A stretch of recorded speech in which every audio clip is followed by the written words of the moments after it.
Hello folks, today we are going to practice a very common traveling step within American Cabaret belly dance.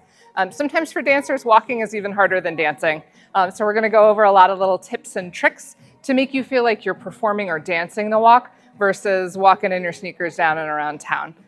Specifically for American Cabaret, oftentimes when I performed in New York, I would be wearing ballroom shoes. So I already had a little bit of a lift and it changes your gait.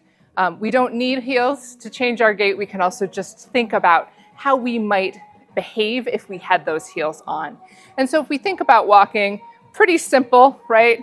We step forward on one foot, fully transfer the weight onto that one foot, and the opposite arm is normally coming with us. This doesn't look like something that a dancer would do though. So we wanna zhuzh that up and prettify it a little bit. For me, I like to think about first where my foot naturally would land. I want to imagine that I'm gonna go about an inch farther than that. So rather than walking right here, I'm gonna push myself a little bit farther, right? And so now I have a little bit of a gliding feel because I'm stepping a little bit farther away. And now, granted, when I danced in nightclubs in New York, sometimes you didn't have a very far distance. You couldn't actually take up that much space. You can still kind of cheat that even if you're not moving very much. You still have that feeling of exceeding your gait a little bit. And it adds a little bit to the drama of the look. Also, we often pretend that we're on a balance beam. So rather than walking with some space between the legs, we're often going to think about having a nice tightened walk. And this actually helps with the illusion of a big, beautiful, right, bud almost, if we think of a slim stem that's opening up into a wider look, right? So that narrow gait also adds a little bit to the flair and to the beauty. So now we know our basic steps. We're gonna do a step touch for this. Pretty easy peasy.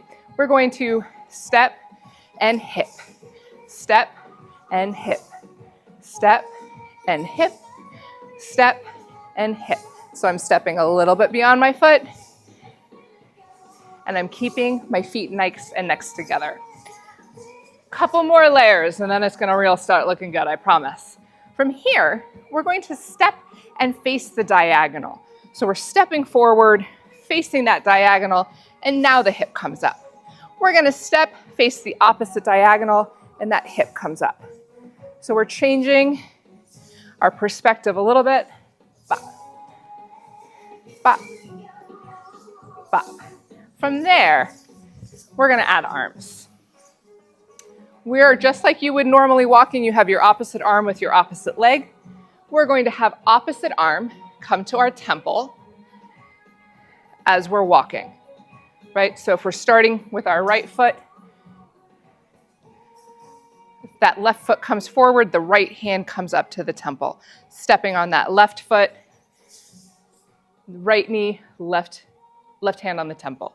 Stepping to the diagonal, pop, step, pop, step, pop, step, pop. And now we're starting to look like belly dancers.